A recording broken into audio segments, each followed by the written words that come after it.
The intercom crackled at 0300. Code blue, Trauma Bay 4. Margaret Walsh didn't move faster. She had learned 30 years ago that speed meant mistakes, and mistakes meant bodies. She moved with the precision of someone who had already seen the worst and survived it twice. Sergeant Davis arrived on a stretcher still wet with Norfolk rain, his left leg wrapped in field dressing that had turned dark burgundy. 23 years old. Kandahar burns hot, but Norfolk bleeds cold. His mother stood in the doorway, her hands pressed against her mouth like prayer. His father stood beside her, eyes locked on his son's pale face, the kind of watching that only parents do when they're measuring how much time is left. Margaret's silver hair was pulled back in a tight bun, pulled so tight it seemed to stretch her face taut across the skull beneath. Her hands moved across the 4 stand, checking the gauge on the blood pressure cuff. 92/61. Dropping. She had the 18-gauge angiocath needle ready before anyone asked for it. 15 years at Mercy General in Norfolk. 15 years of the same fluorescent hum overhead, the same chemical smell of antiseptic mixed with something darker, fear mostly. Fear smells like copper and sweat. She knew the smell. Her fingers found the sergeant's vein on the first try. The needle went in smooth. No tremor. No hesitation. Just muscle memory that predated her name here, predated her white coat, predated the careful civilian life she had constructed like a costume and worn every single day for 2 decades. The blood flowed dark red into the collection tube. She labeled it with the precision of a surgeon. Typed and crossed. 2 units standing by. Her left leg ached where it always ached on cold nights, a souvenir from Helmand Province that nobody asked about because the official story was a car accident in Virginia Beach, 2008. Dr. Pierce Hargrove entered Trauma Bay 4 with the kind of entrance that announced itself before his white coat did. His shoes clicked against the tile in a rhythm that demanded attention. He was 38, handsome in the way that comes from generations of money and good breeding, the kind of face that had been told it was powerful so many times it had started to believe it. His white coat was pressed sharp enough to cut. He carried a tablet with the kind of casualness that meant he'd never had to fight for authority. It came to him like oxygen. He watched Margaret work from the doorway with barely concealed contempt. She was 61. Her hands, he noted with the mental dismissal of someone who had never held a life together on a stretcher, trembled slightly. He didn't see what the tremor actually was, the vibration of 1,000 surgeries performed in darkness, 1,000 patients pulled back from the edge in places his medical school textbooks never mentioned. He saw only what he wanted to see, a relic. Someone whose time had passed. Someone whose outdated technique and insistence on clinical judgment threatened the streamlined, protocol-obsessed hierarchy that Hargrove had spent his entire career constructing. In his hospital, in his trauma unit, there was a chain of command. And it was his. The transfusion, Hargrove said, his voice pitched loud enough for the family in the hallway to hear clearly. Hold it. Margaret's hand stopped moving. Not a pause. A complete cessation, the way a machine stops when the power cuts. She looked up from the fall line. Her eyes were the color of slate after rain, and they held no expression. His hematocrit is critical, she said. The words came out flat. Informational. Not a question. Not a request. A statement of medical fact. 61/92. Blood loss at this rate puts him into compensatory shock she glanced at the monitor. Approximately for minutes. Hargrove's jaw tightened. He was not accustomed to being corrected. More importantly, he was not accustomed to being corrected by someone in the hospital's ecosystem who ranked beneath him, whose salary was smaller, whose authority derived entirely from a title she had held for 15 years while he had climbed. The transfusion could wait until morning labs were run. Protocol. Procedure. The chain of command. In Hargrove's experience, following procedure kept you protected. It kept you ahead. It kept people like Margaret Walsh in their place. I ordered you to hold it, Hargrove said. His voice dropped lower now, which made it somehow worse. The morning labs will clarify the transfusion protocol. We don't make decisions based on instinct here, Margaret. We follow procedure. The room went dead silent. Even the monitor seemed to soften its beeping. Margaret's hands, which had been steady as a surgical laser 3 seconds before, remained steady. She didn't flush. She didn't look down. She didn't fold. She simply held his gaze, that flat, assessing stare that seemed to measure him the way a person measures a wound to determine if it would survive the stitching. His name is Sergeant Davis, Margaret said quietly. And you can hear his mother breathing in the hallway from here. She's counting his breaths like their currency. Watching him the way only mothers do. That is not. I have 23 years of clinical experience, Margaret said.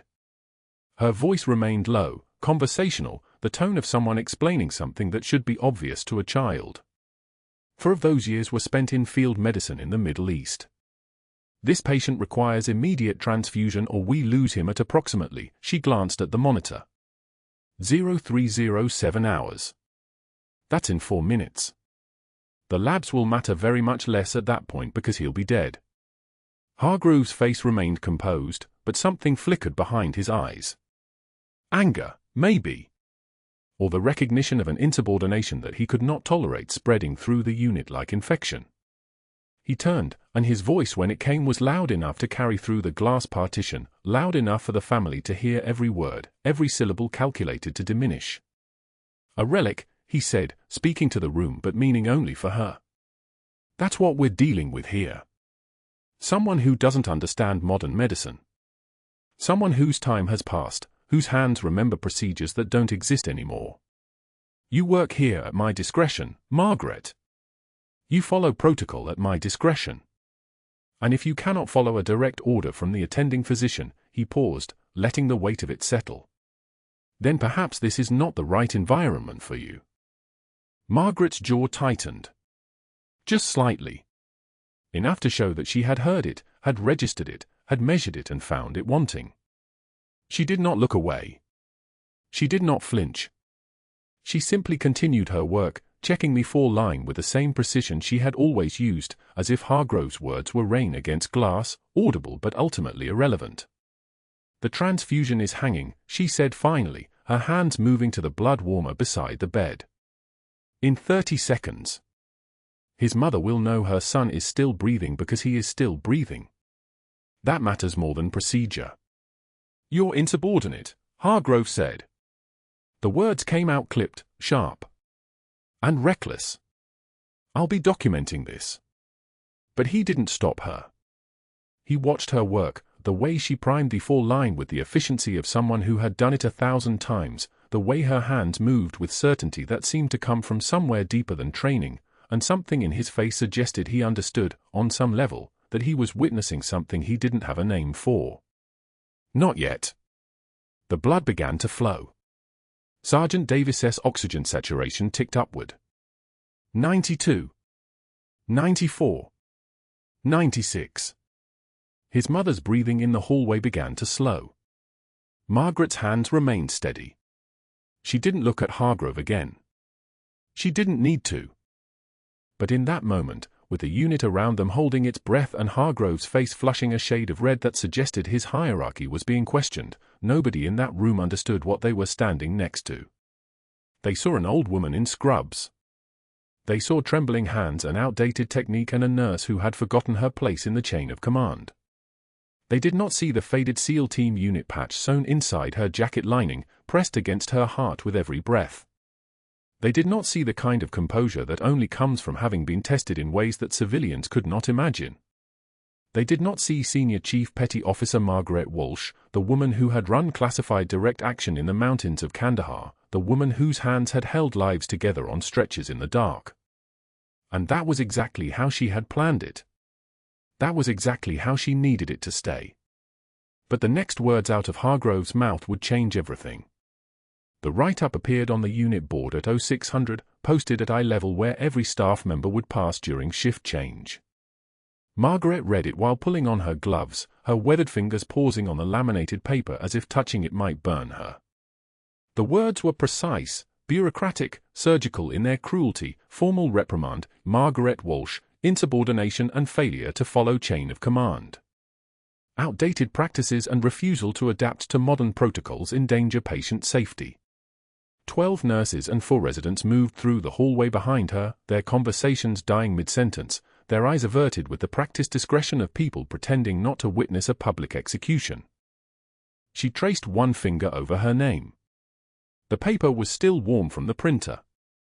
Hargrove had timed this perfectly, early enough that the whole day's shift would see it, late enough that she couldn't catch him to respond. Smart. Strategic. The kind of move a man makes when direct confrontation isn't working and he needs to escalate to institutional weapons. Margaret stood there for exactly 10 seconds, reading the accusation twice, then turned and walked away without removing it. Around her, the hallway hummed with suppressed tension, the fluorescent lights buzzed their mechanical rhythm, and somewhere down the corridor, a monitor beeped its steady electronic pulse. But that wasn't the worst part. The real isolation began in the break room at 0730, the morning after the write-up appeared. Margaret stepped through the door and the conversation stopped as if someone had cut the audio. Nurse Chen, who had worked beside her for 6 years, grabbed her coffee mug and left without a word. Dr. Patel collected his sandwich from the refrigerator and departed 30 seconds later. 2 residents who'd been laughing about a case presentation suddenly remembered urgent tasks elsewhere. Within 40 seconds, the room had emptied completely. Margaret poured her coffee alone, the silence so complete she could hear the wall clock's mechanical ticking, each second marked like a countdown. The smell of stale coffee and burnt popcorn hung in the air, mixing with the acrid chemical tang of disinfectant from the hallway. She sat at the corner table she'd occupied for 15 years and drank her coffee without tasting it. This happened again at 14:30. And again at 2200. By the 3rd day, Margaret stopped going to the break room altogether. She ate her meals in the supply closet, standing between shelves of gauze and saline bags, the cramped space at least offering privacy instead of the performance of being watched and avoided simultaneously. Hargrove orchestrated it with the precision of a man who understood institutional psychology. He didn't need to say anything else, the write-up had given him cover, and now the silence did his work for him. No one wanted to be seen as siding with her, not when the hospital hierarchy had already declared her expendable. It was the kind of brilliant sabotage that required no overt action on his part, just a carefully planted seed and the natural human tendency toward self-preservation. The other nurses weren't cruel, they were scared. One formal reprimand was a warning. A second one could cost them their licenses. Hargrove had poisoned the well and then simply waited for gravity to do its work. Margaret worked through it with the stoic efficiency of someone who had learned, decades ago, that some things couldn't be fought directly. She showed up on time. She moved through the unit with precision. She didn't break, didn't argue, didn't appeal to anyone for solidarity. Her hands remained steady. Her voice remained level. The composure she'd learned in places that had no names, in situations that had no witnesses, carried her through 12-hour shifts where no one spoke to her except about direct patient care, and then only when absolutely necessary. What she did instead was watch. She watched Sergeant Davis in Trauma Bay 4, where Hargrove had reassigned his primary care to Jennifer Reeves, a capable but inexperienced resident in her first year of training. Jennifer was thorough. Margaret could see that much in the way she checked the 4 lines and documented his vitals. But Jennifer didn't have the instinct yet. She didn't know how to read the subtle changes in a patient's respiratory pattern, the way a man's breathing changes in the minutes before his lungs begin to fail. Margaret had 23 years of practice at reading those changes. She had learned them in the dark, in chaos, in situations where the difference between noticing and not noticing meant someone's child came home alive or didn't come home at all. At 0200 on the 4th night after the write-up, Margaret noticed the change in Sergeant Davis's breathing. It had become slightly more labored, his neck veins beginning to distend ever so slightly. The monitors showed stable vitals, but she knew better. She knew that numbers lag behind the body's actual state, that sometimes a patient's body begins to fail before the machines can catch it. She approached Jennifer at the nurse's station, keeping her voice neutral, clinical, deferential in the way that had become her armor. His breathing pattern shifted. "I'm noticing some neck vein distension." Jennifer glanced at the monitors, then back at her notes. "Vitals are stable. BP's good. O2 sat at 94. Sometimes the body changes before the machines show it. The attending physician already evaluated him this morning." Margaret nodded, stepped back. She didn't argue. She didn't push. She simply made the observation and accepted the dismissal, the way a relic of an older generation was expected to accept the judgment of modern medicine. She returned to her other patients and continued her shift, but her attention never fully left Trauma Bay 4. She watched him. She felt the change happening in that room the way a sailor feels a storm approaching, not through instruments, but through something deeper, something that lived in the bones of people who had survived hard things. At 0300, the monitors screamed. The alarm cut through the hospital silence like a blade. Margaret was on the 3rd floor, checking post-op patients, when she heard the code blue called for Trauma Bay 4. She moved toward the stairs without conscious decision, her body knowing the route while her mind was already several steps ahead, already reading the crisis before she arrived. She reached the bay to find the on-call resident, Dr. Marcus Webb, standing frozen at the bedside. His hand shook as he reached for the crash cart. The monitors showed a heart rate dropping, oxygen saturation plummeting, the numbers that meant a man was dying in front of them. Sergeant Davis's neck was visibly distended, his chest barely rising. A tension pneumothorax, his lungs had collapsed and trapped air in the space around them, and that pressure was now crushing his heart. Margaret didn't think. She didn't ask permission. Muscle memory took over, the muscle memory of a life that existed before she became a nurse, before she learned to be invisible and compliant and forgotten. She pushed past Dr. Webb to the crash cart, her hands moving with the terrifying fluid precision of a person who had done this before when it was dark and when people were screaming and when there was no cart at all, just whatever she could scavenge from a burning building or a street or a field hospital made of sandbags and prayers. She grabbed a 14-gauge angiocath needle from the cart and pulled her own ballpoint pen from her pocket, dismantling it with the economic movement of someone for whom this was not a medical procedure but a known solution executed 100 times before. Her limp disappeared. Her trembling hands became stone. The civilian nurse in soft-soled shoes and a faded scrub top evaporated, and what remained was something else entirely, something with a voice that had commanded people in languages Dr. Webb had never heard, something with hands that had held lives together in places that no one here would ever need to know about. She found the second intercostal space, mid-clavicular line, located it with her fingertips the way she'd located landmarks on a map in the dark. One smooth motion. The needle went in. The hiss of air escaping was immediate, visceral, audible, the sound of pressure releasing, the sound of survival. Sergeant Davis gasped, color returning to his face within seconds. The monitors began to climb. Oxygen saturation rising. 90. 92. 95. His breathing became less labored.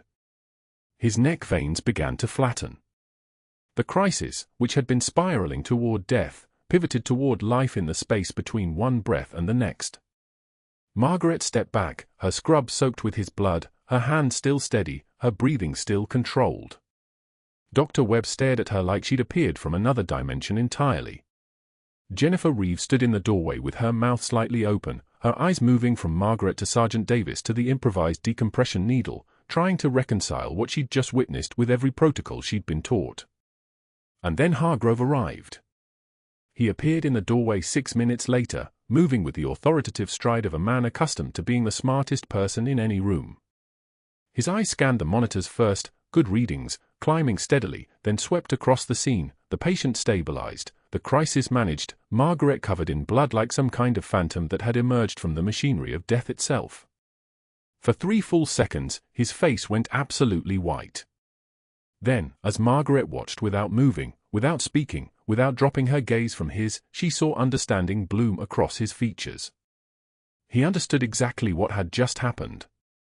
He understood exactly what it meant that this was the second time this sergeant had been saved by her hand, in 2 different ways, separated by 4 days and an entire institutional campaign to render her invisible.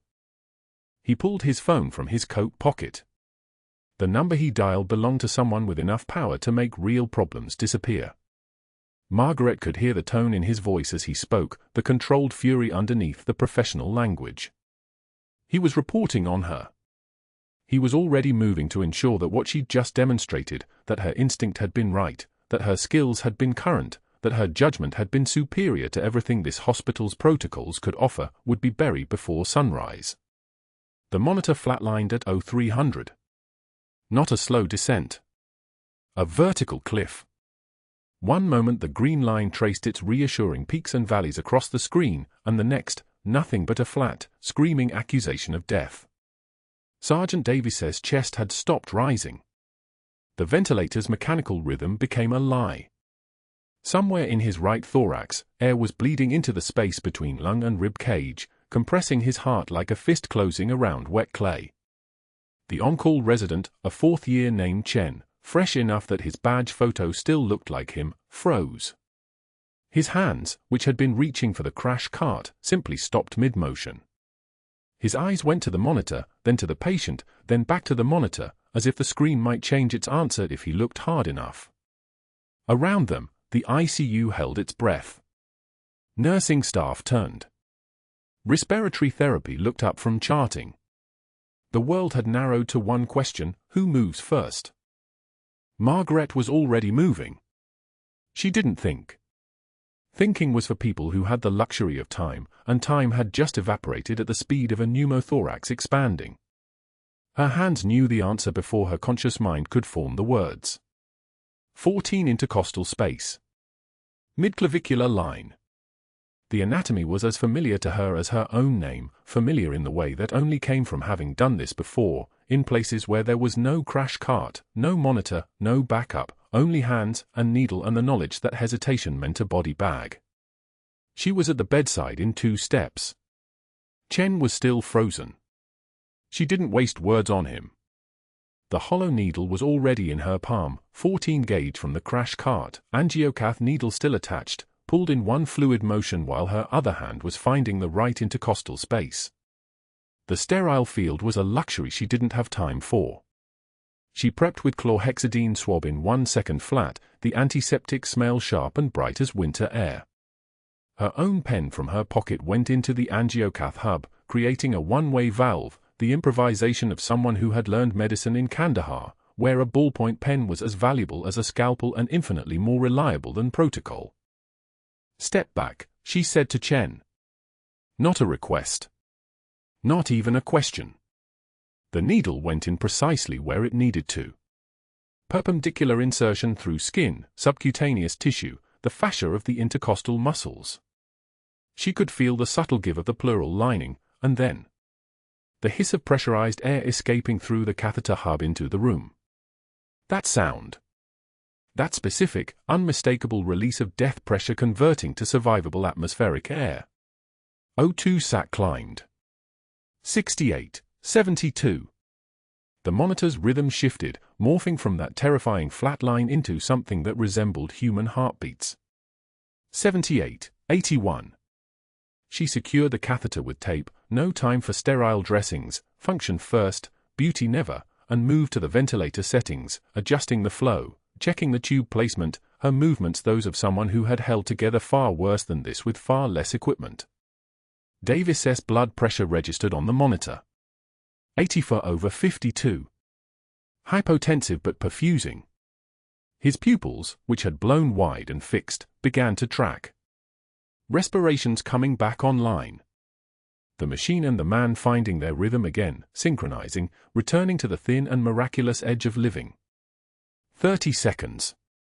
That's what it had taken to drag a man back from the verge of death.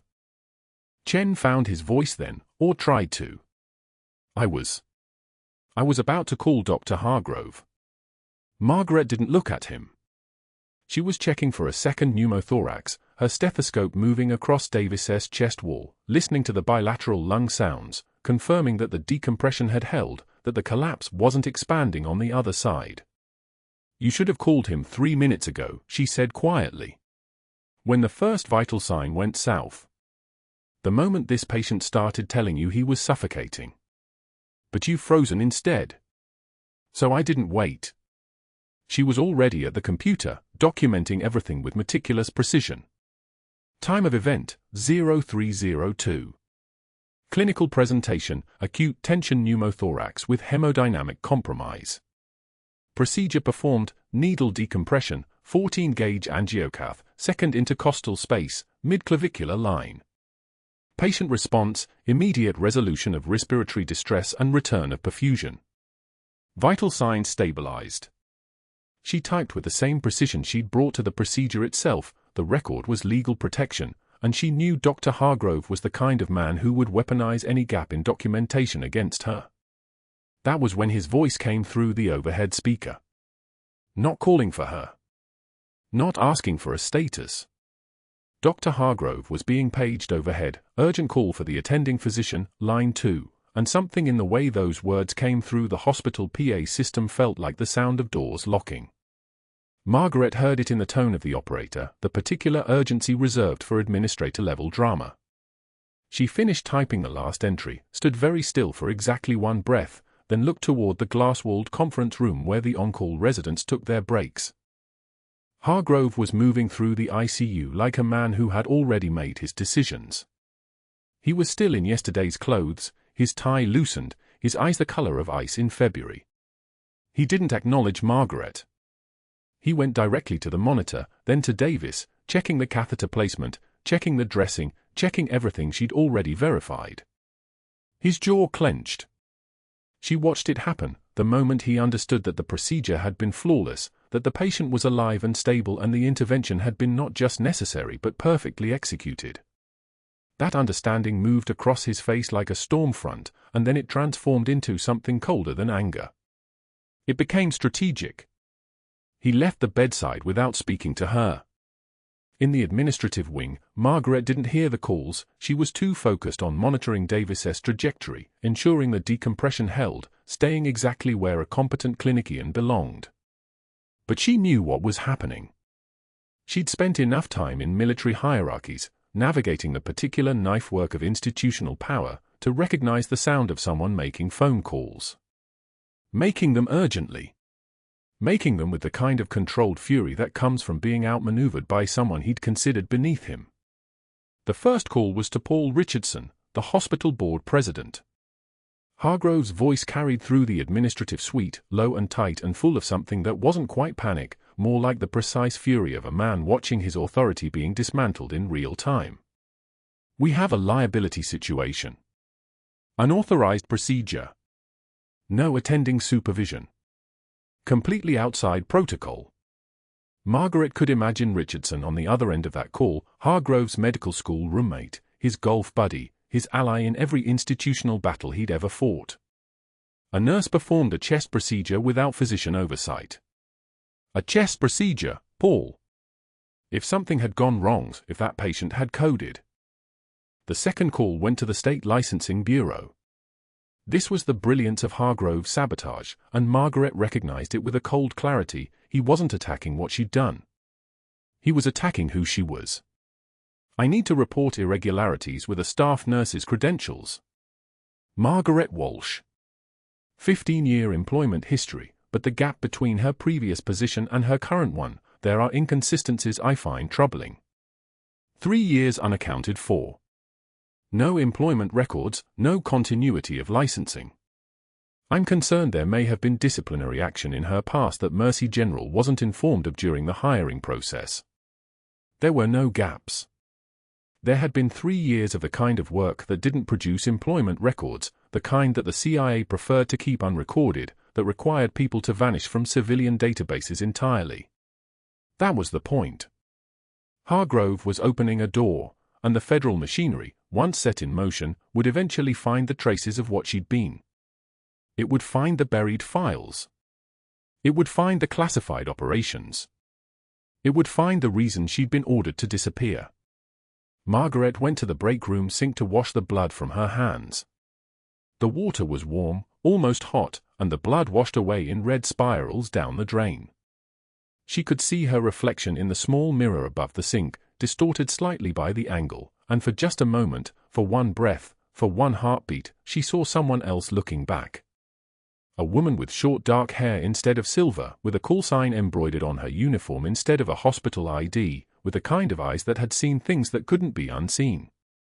Senior Chief Petty Officer Margaret Walsh, the woman the CIA had erased.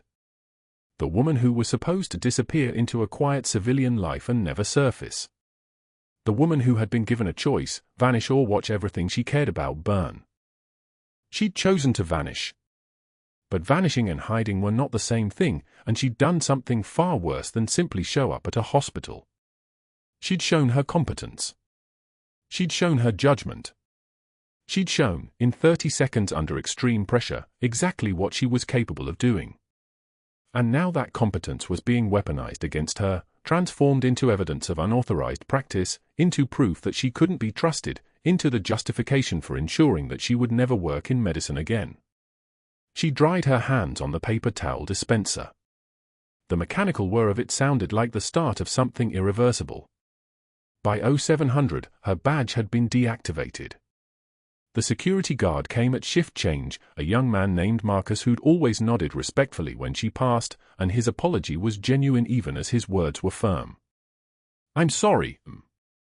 I need you to come with me." Her scrubs were still stained with Davis's blood.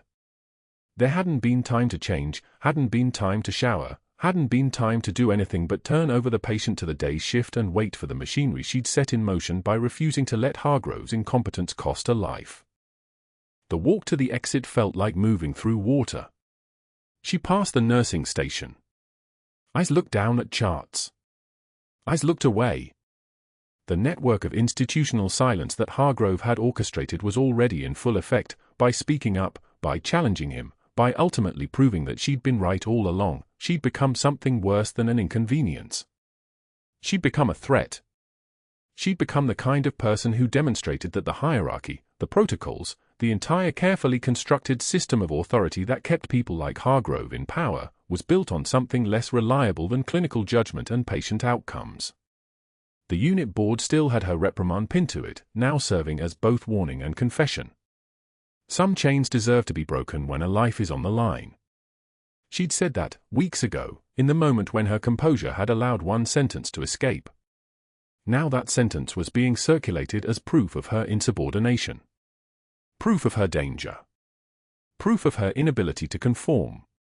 The automatic doors hissed open as she approached them, the pneumatic release of air, exactly like the sound from Davis's chest, exactly like the sound of something pressurized finally being allowed to escape. She walked out into Norfolk's pre-dawn darkness and didn't look back. The fluorescent lights of the ER flickered behind her as Margaret pushed through the automatic doors, their pneumatic hiss releasing like the final breath of something dying. Norfolk's pre-dawn darkness wrapped around her, cold and absolute. Rain hammered the parking lot in sheets, the kind of downpour that erased visibility and made the world feel smaller, meaner. She walked to her 15-year-old Subaru without looking back at the hospital, her scrubs already soaked through, clinging to her shoulders like a second skin gone wrong. Her hands moved on muscle memory, key in ignition, headlights off, nothing that would draw attention from the security cameras she'd memorized the placement of during 1,000 night shifts. The windshield wipers beat a rhythm that matched her pulse. 1-2, 1-2, like the compression count on a dying heart. She drove through empty streets toward Riverside Cemetery without deciding to, her body taking the route her mind refused to consciously choose. 22 minutes from the hospital to the gates. She knew because she'd made this drive exactly twice before, once when they buried John, and once 5 years ago when the nightmares got bad enough that she needed to feel the ground. The cemetery gates were open. They always were. Rain drummed on the hood of her car as she parked, her hands gripping the wheel for a full minute before she could convince her muscles to release. The temperature outside read 42 degrees Fahrenheit on the display. Her breath would be visible. Everything about her would be visible out there in the dark, and she didn't care anymore. John Patrick Walsh's grave sat on the eastern slope, beneath an oak that had grown taller in the 20 years since they'd lowered his casket into the ground. The headstone read his name, his dates, and nothing else, no medals, no rank, no indication that he'd been the kind of man who ran toward fire while others ran away. That was the deal. Keep it small. Keep it invisible. The military had erased him from public record the same way they'd erased her, and his headstone matched the agreement, a whisper instead of a shout. Margaret knelt in the mud beside the stone, rain plastering her hair against her forehead, her scrubs already ruined. She pressed her palm against the granite, feeling the cold seep through her skin, and the first sound that came from her mouth wasn't a word. It was something older than language, something that rose from the place where she'd buried everything that made her dangerous. "I broke my promise to you, John." Her voice came out thin, fractured. "I stayed hidden. Stayed safe like they ordered. 20 years I've kept my head down, played the dutiful nurse, drew blood and changed bandages and never once let anyone see what I actually was." The rain intensified, soaking through her jacket, through the layers beneath, reaching the faded unit patch sewn inside the lining, Navy SEAL Team 3, Charlie Platoon insignia, stitched there when she was someone else entirely. She pressed her hand to her ribs, feeling the patch through the wet fabric, and her voice dropped to a whisper. "And now I've failed that boy all over again." The 10-year-old's face appeared in her memory, sharp and unbidden, dark eyes wide with terror, forehead scorched from the school fire, his hand reaching for hers as she pulled him from the burning building in Kandahar while rounds snapped past her head like angry wasps. He'd weighed nothing. She remembered that. Children who survived fires weighed almost nothing, as if the heat had burned away everything but the essential spark. She'd kept him alive in a field hospital for 6 days, sitting beside his bed during her orphos, talking to him about beaches he'd never seen and mountains that didn't burn. His name had been Karim, and she'd made him a promise, "You're going to be okay, I'm going to make sure of that, you're going to grow up and become something good." She'd kept that promise. She'd stayed in country an extra 8 months, tracked down his family, used every favor she'd accumulated to ensure his visa application for the States got processed. He'd arrived at age 18, enlisted at 19, became a soldier at 20. Sergeant Michael Davis. She'd watched his military record accumulate from a distance, the way you watch a light you lit long ago continue burning in the dark. "I saved him once," Margaret whispered to the grave. "I saved him again 3 days ago, and they fired me for it." Her hands were shaking now, not from cold but from something deeper, not fear, but the trembling that comes from being carved open. "They're going to let him die anyway because I don't exist on paper. I'm a ghost.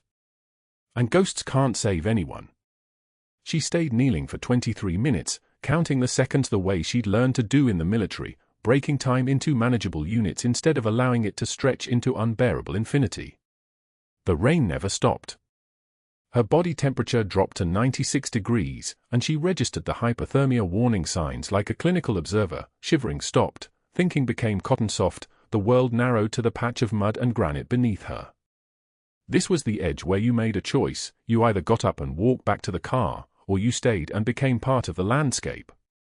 She'd stood on this edge before, and John had always pulled her back. She got up and walked back to the car. 3 days passed in the kind of silence that fills apartments when no one's supposed to be living in them.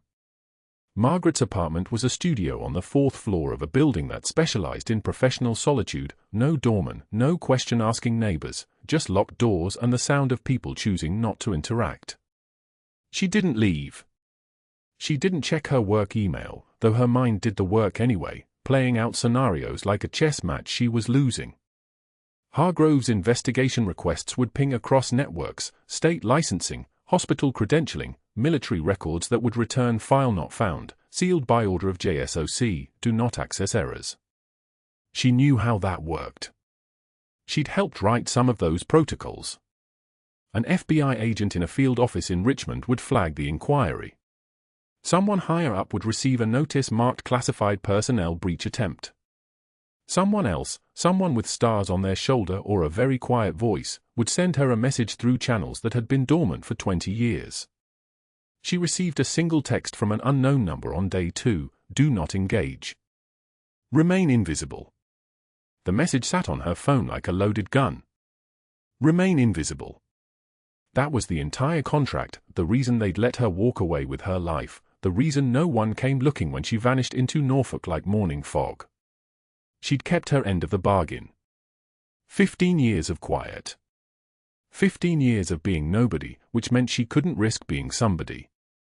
But Sergeant Davis was still in room for 17. She knew because the night shift nurse, Chen, had sent her a message too, short and dangerous, "He's asking for you." On day 3, Margaret drove back to Mercy General at 0330 in the morning, using the loading dock entrance where the security cameras had blind spots the size of a delivery truck. She'd worked here long enough to know every corner where the institution's eye didn't look. Her badge was deactivated, rendered into a useless plastic rectangle, but her hands remembered every keypad code. The back corridors of Mercy General were designed to keep staff moving like water through channels, and Margaret flowed through them without breaking rhythm. Room for 17 sat at the end of the eastern hallway, its door cracked open, darkness bleeding out into the corridor. She entered without knocking, letting her eyes adjust to the absence of light. The monitors beside Sergeant Davis's bed illuminated his face in strips of blue and green, a face that had aged 20 years in 3 days, hollowed by infection and close calls. His breathing was shallow but steady, the ventilator at rest, his status upgraded to spontaneous respiration as of this morning's rounds. His eyes opened before she fully closed the door behind her. The moment of recognition hit like a defibrillator charge.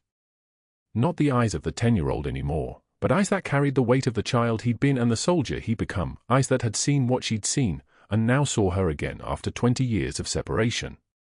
His cracked lips moved, struggling against the dryness of his throat, and the word that emerged sounded like it had traveled across 2 decades to reach her. Reaper. Margaret froze. Not trembling, not breaking, but the stillness of a predator who realizes it's been seen.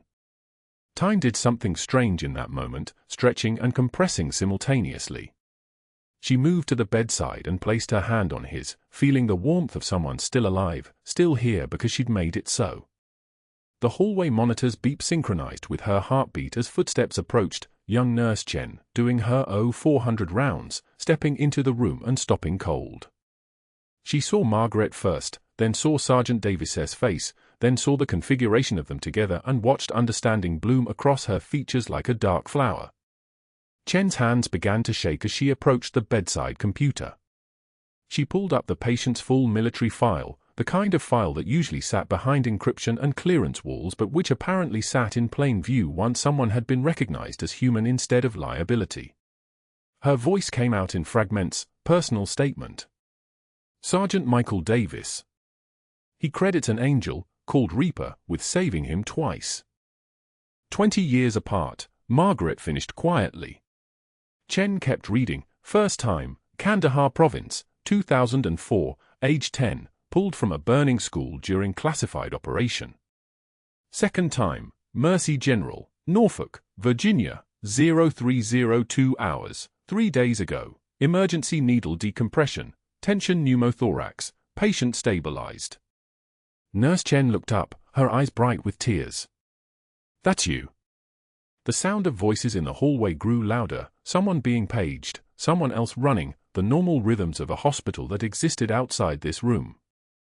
But those rhythms shifted when a man's voice came clearly down the corridor, commanding and precise, "Someone tell me why there's movement in room 417 at this hour." Commander Frank Torres appeared in the doorway, his presence like a change in air pressure, his dress uniform impeccable despite the 0400 hour. He was built like something that had been assembled to move through complications, all economy of motion and focused intent. His eyes found Margaret's face and he stopped dead, his entire body going through a sequence of transformations faster than should have been humanly possible, confusion to recognition to shock to something that looked like reverence. When he spoke, his voice came out thick, Senior Chief Petty Officer Margaret Walsh. The hallway was filling now. Residents, nurses, a physician's assistant, hospital security, all drawn by the sound of something important happening. Torres didn't acknowledge them. He moved to Margaret's side and extended his hand, a formal gesture that seemed out of place until she realized it was a salute disguised as a handshake. 3 Navy crosses, he said quietly. 2 silver stars. Purple heart with 3 oak leaf clusters. Each decoration landed separately, each one a fact that rewrote the room's understanding of who was standing beside them. The only woman to run classified direct action in Kandahar province. His voice dropped lower. You brought people back from the dead. They called you Reaper because that's what you did. You walked into situations that should have been fatal, and you brought people home. A woman in a dark suit stepped through the crowd, her badge held at shoulder height, her face carrying the particular hardness of someone who dealt with crimes of paperwork. Special Agent Linda Vargas, Federal Bureau of Investigation. I've been tracking suspicious records requests regarding classified military personnel. Her eyes fixed on the far end of the hallway where Dr. Hargrove had appeared, his face the color of something drained. Dr. Hargrove, you attempted to access sealed files and forge personnel records to justify wrongful termination of a federally protected individual. Hargrove's hands came up, empty and useless. Two more agents flank him before he could move backward, their movement synchronized with military precision. The oxygen saturation monitor beside Sergeant Davis's bed climbed steadily upward, 87, 91, 94, stabilizing at 96, as if even the machines understood that something broken had just started healing. The oxygen saturation monitor beside Sergeant Davis's bed climbed steadily upward, 87, 91, 94, stabilizing at 96, as if even the machines understood that something broken had just started healing. The handcuffs clicked around Hargrove's wrists with a sound like closing a coffin lid. He didn't struggle. He didn't speak. He just stared at his shoes as the agents led him toward the door, past the growing crowd of staff and reporters, past the cameras that flashed like gunfire, past Margaret who stood motionless in the doorway with her hands at her sides. 3 days. That's all it took for the story to spread through Norfolk's medical community like wildfire through dry grass. By the time Margaret returned to Mercy General to collect her belongings, her personal items from the locker, the framed photo of John, the small potted plant that had somehow survived on the break room shelf, the walls had already transformed. The reprimand was gone. In its place, nurses whispered in clusters, their voices carrying new weight, new understanding. She didn't acknowledge them. She never did. She simply moved through the corridors with the same efficiency she'd always maintained, as if nothing had changed, as if the entire institution hadn't just shifted its axis. But something pulled her toward the ICU wing before she left. Not duty. Not habit. Something quieter. Something that felt like closure. She moved past the nursing station without stopping, her silver hair catching the fluorescent light, her scrubs still carrying the faint chemical smell of industrial laundry detergent. The hallway stretched before her like a tunnel, each footstep echoing softly against the tile. Her hand found Sergeant Davis's door. She knocked once, not a request, simply a courtesy, and slipped inside. The machines hummed their mechanical lullaby. The ventilator had been removed 2 days ago. His breathing was his own now, steady and strong. He lay in the pre-dawn light filtering through the blinds, his face thinner than before but alive with the kind of color that came from healing tissue, not palliative sedation. Margaret stood in the doorway, simply watching. She didn't approach. She didn't need to. This was enough. This breath. This moment. This proof that the boy she'd pulled from burning rubble in Kandahar 20 years ago had survived twice. His eyes opened. Not gradually. Not slowly. They simply opened, focus finding hers in the darkness as if some part of him had been waiting for exactly this moment. His pupils dilated, searching, recognizing. His mouth moved. Just one word, whispered across the machinery and the silence. Reaper. The name hung in the air like a bell that had been rung and would never stop resonating. Not a question. A confirmation. An acknowledgement of something that existed in the space between then and now, between the girl who saved him and the woman he'd just found again. Margaret didn't move. She didn't respond. She simply held his gaze for 3 seconds, long enough for him to know that he was seen, that his survival mattered, that the angel he'd carried in his memory for 2 decades was real and standing in his doorway. Then she turned and left. But she'd only made it as far as the nurse's station when Chen, the duty nurse, eyes wide as satellites, looked up from Davis's file, her voice trembling as she spoke. He said your name. He said Reaper. I looked at his notes from admission, his intake interview from the ER. Chen's hands shook as she turned the file around, pointing at a paragraph in Davis's own handwriting. "The angel called Reaper saved me twice. Once when I was 10 years old in Kandahar. She pulled me from a burning school. She told me to be brave, to grow up strong. I joined the army because of her. And today, she saved me again." The words on the page blurred beneath the harsh hospital lighting. Around them, the ICU had gone quiet in that particular way that meant everyone had stopped what they were doing to listen. Machines beeped. Ventilators wheezed. But no one moved. No one spoke. The silence was so thick you could have sutured something in it. The elevator doors opened at the far end of the hallway. A man stepped out. Not young. Not old. Somewhere in the weathered middle ground where men who'd spent their lives leading other men tend to exist. He wore civilian clothes, a button-down shirt, jeans, boots that had been polished but not recently, and he moved with a kind of physical presence that made the air pressure seem to change. His eyes tracked the commotion, the gathered crowd, the file in Chen's trembling hands. He was here to visit another patient 3 floors up. He had no reason to stop. No reason to care about the drama unfolding in the ICU. But something made him pause. Maybe it was the tone of voices. Maybe it was the way the nurses had frozen mid-task, their bodies oriented toward one particular room like compass needles toward true north. Maybe it was simply the electrical charge that moves through a space when something enormous is about to be named aloud. Commander James Torres, SEAL Team 3, Charlie Platoon, 22 years of classified operations, turned toward the room and walked directly toward Margaret. His face went white. Not pale. Not shocked. White in the way that faces go white when they recognize a ghost they thought had been buried in Arlington decades ago. His jaw clenched. His eyes filled. He stopped 3 feet from her, his body rigid, his voice when it came carrying the weight of recognition and something that sounded very much like prayer. Senior Chief Petty Officer Margaret Walsh. The way he said her rank, not as an address, but as an incantation, made the entire floor understand that they were standing in the presence of something sacred. Torres continued, his voice thick and trembling with the kind of awe that only comes from soldiers honoring one of their own. Bronze Star. Silver Star. 2 Purple Hearts. 3 Navy Crosses. The only woman to run classified direct action operations in Kandahar during Operation Enduring Freedom. You disappeared in 2004. The official records say you retired. The unofficial records say you were erased by the CIA. He paused, his chest rising and falling. Your commendation file is still sealed. Most of the personnel in those operations are dead or missing. You were the best of us. And we've all been looking for you for 20 years. Margaret's expression didn't change. Her posture didn't shift.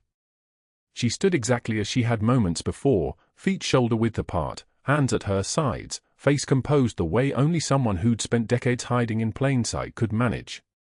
But something in her eyes changed, a light that had been dimmed for 20 years flickering back to life, controlled and steady as a rifle scope, acknowledging the truth that could no longer stay buried. That was when the doors to the ICU burst open. Not violently, but with purpose. 2 federal agents, their badges clipped to their belts, their shoulders broad enough to make the doorway seem narrow. Behind them, a woman in a charcoal suit, her hair pulled back severely, her eyes the color of old steel. FBI Special Agent Vargas. She was carrying a file folder so thick it had to be held with both hands. Dr. James Hargrove. Her voice wasn't loud, but it carried through the space like a command. We need you to come with us. Now. Hargrove hadn't been in the ICU. He'd been standing at the far end of the hallway, drawn by the same inexplicable pull that had brought Torres down from the 3rd floor. His face was the color of spoiled milk. His mouth opened and closed without producing sound. Vargas continued, her voice clinical and precise. We have documentation of 17 fabricated reports submitted to the State Board of Medicine regarding Senior Chief Petty Officer Margaret Walsh. We have recorded calls between you and a private investigator attempting to access sealed military records. We have falsified performance reviews claiming that Senior Chief Walsh endangered patients when in fact she performed life-saving emergency medical intervention during a tension pneumothorax crisis on September 14 at 03 for 2 hours, a procedure that your designated resident was not trained to execute. We have evidence of conspiracy to commit identity theft, fraud, and destruction of federal documents. She opened the file. Printouts spilled out like accusations, call logs, forged documents, requests for classified information, all bearing Hargrove's signature or his voice on recordings that nobody had known existed. Vargas continued, "You triggered alarms at 3 separate federal agencies by attempting to penetrate sealed CIA operational records. That's a violation of the Intelligence Identities Protection Act. That carries a 10-year mandatory minimum." The board president, Richardson, the man who'd hired Hargrove, who'd been his medical school roommate, who'd backed him through years of administrative politics, tried to move away, his hands already raised. But Vargas wasn't finished. "Your friend Paul Richardson knew none of this. The information he provided to the hospital board was obtained under false pretenses. He's cooperating fully with federal authorities." Hargrove's voice cracked when he finally found it. She violated protocol. She performed an unauthorized procedure. She saved a soldier's life. Torres moved forward, his voice dropping to something that sounded like a blade being drawn from a sheath. "Using field trauma medicine. Exactly what she was trained to do by the United States Navy. Exactly what every person in this hospital should pray they have the presence of mind to do when protocols fail and people die." The handcuffs appeared. Cold stainless steel catching the fluorescent light. The agents moved with practiced efficiency, one on each side, their movement synchronized with the kind of precision that only comes from having done this thousands of times. Hargrove didn't resist. He simply lowered his hands and accepted the restraints as if they were inevitable, as if he'd always known this moment was coming. As they moved him toward the elevator, past the gathered crowd, his eyes found Margaret. There was no apology in that gaze. No recognition of wrongdoing. Only desperation and the animal understanding that everything had been taken from him. "I was protecting this hospital," he said, his voice hollow. "She's a ghost. She doesn't exist." Vargas's response was delivered without inflection. "She exists enough for federal charges. Forgery, attempted identity theft, violation of classified information protocols. She also exists enough to have saved the life of a decorated Army sergeant while you were focused on covering your own administrative failures." They walked him past Margaret, who stood silenced by neither fear nor vindication but by something deeper, the simple weight of truth finally surfacing after 20 years underwater. The cameras flashed. Someone from the local news had arrived, their equipment already rolling, their questions already forming. But Margaret didn't move. Didn't speak. Didn't acknowledge the moment at all. She simply stood in the doorway with her back straight and her eyes following Hargrove without expression as they took him away. In Sergeant Davis's room, Jen read aloud from his file, her voice carrying through the suddenly attentive hallway. He wrote that Reaper told him to be brave, that he was going to grow up to be a warrior. He wrote that she was the reason he joined the army. He wrote that he'd spent 20 years wondering if she was real or just something his traumatized mind had created to survive. The crowd parted around Margaret like water around stone. Staff members moved back, creating space, not from fear but from something closer to reverence. She walked to Sergeant Davis's room one more time and stood in the doorway where his eyes could find her. They did. They held. And in that moment, without words, everything that needed to be said was acknowledged. 2 years passed. Time moved forward the way it always does, indifferent to the magnitude of what had changed beneath its surface. The main lobby of Mercy General gleamed with morning light filtering through tall windows that stretched 2 stories high. A bronze plaque had been mounted on the wall beside the emergency department entrance, its letters polished to a mirror shine, the Senior Chief Margaret Walsh Emergency Medicine Wing, in honor of service beyond measure. Below it, in smaller letters, created in recognition of excellence in trauma medicine and the quiet heroism of those who answer the call. Margaret stood before it in fresh scrubs, her silver hair pulled back in the same tight bun she'd worn for 20 years, her hand steady as she held a clipboard with a list of incoming patients. She still chose the night shift. She still drew blood with hands that had held more lives together than most people would ever know existed. And she still moved through these corridors with the same efficiency, the same composure, the same quiet authority that had always defined her. Her office, small, tucked beside the supply room where she'd once been forced to take her breaks in isolation, now contained something it hadn't before. On one wall, framed in glass, hung her faded SEAL Team unit patch, the one she'd carried sewn inside her jacket lining for 2 decades. Beside it, arranged with military precision, her Navy crosses, displayed in order of presentation. Her silver stars. Her purple hearts. And a photograph of John, her husband, in dress whites, his eyes carrying that same composed intensity that had drawn her to him 30 years ago. Sergeant Davis came to visit every 3 months. He brought his children, 2 daughters and a son, all of them standing at attention when they met her, all of them understanding in that wordless way that children inherit from their parents that they were in the presence of someone who mattered. He never called her Margaret. Only Reaper. Only that name that connected them across the burning school in Kandahar and the hospital bed in Norfolk and the infinite space between a child who'd needed saving and a woman who'd never stopped trying. Commander Torres had arranged for her decorations to be officially acknowledged without compromising operational security. A quiet ceremony. No press. No cameras. Just warriors honoring one of their own, in a place where the dead could also hear. She'd worn her dress uniform for the first and last time since 2004, her medals catching light, her bearing such that even young servicemen who'd never heard her name understood they were standing in the presence of a legend made flesh. The break room had transformed. When Margaret entered now, nurses didn't scatter. They gathered. They asked questions about procedure, about decision-making under pressure, about the difference between protocol and wisdom. She taught them, carefully, patiently, the way only someone who'd trained special operations teams could teach, about advanced battlefield medicine integration. What had once been called outdated technique was now recognized for what it actually was, the accumulated knowledge of someone who'd learned to heal in places where hospitals didn't exist and mistakes meant death. On the unit board where her reprimand had once hung, there was now a rotating schedule with her name at the top in bold letters, Senior Chief Margaret Walsh, RN, Emergency Medicine Specialist. Other nurses requested to shadow her. Residents asked her to mentor them. The hospital administration had, without fanfare or announcement, simply begun following her recommendations on trauma protocols.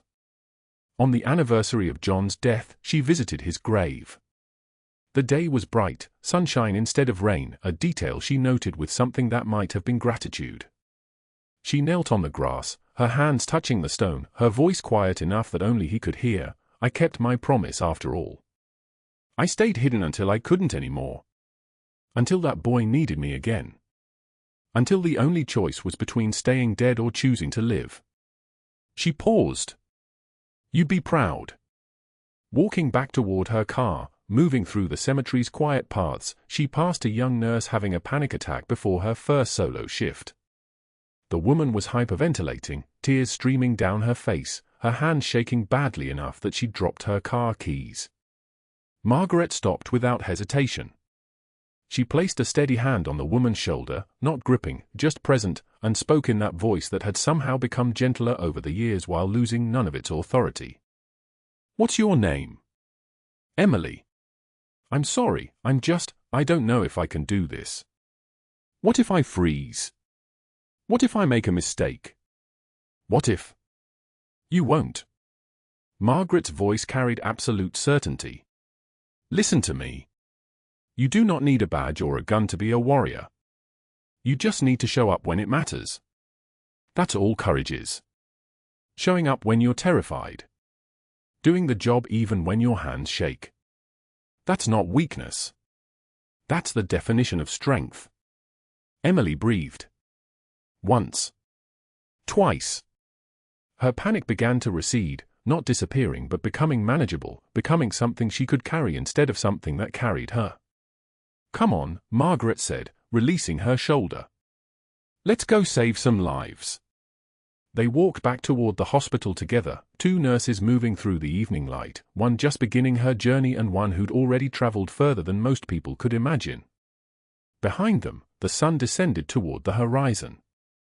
Ahead of them, Mercy General waited, its doors open, its lights burning, its promise of healing constant as a heartbeat. Margaret pushed through the entrance without hesitation, Emily following, both of them moving toward whatever crisis awaited, both of them understanding that this was where they were meant to be. If you've made it this far, you know that hidden strength doesn't announce itself. It works the night shift. It questions protocol when lives are on the line. It refuses to be broken by people who mistake silence for weakness. Please like, subscribe, and comment below. What would you have done in Margaret's position? And if you've ever been underestimated by someone who didn't know your true value, I want to hear your story in the comments.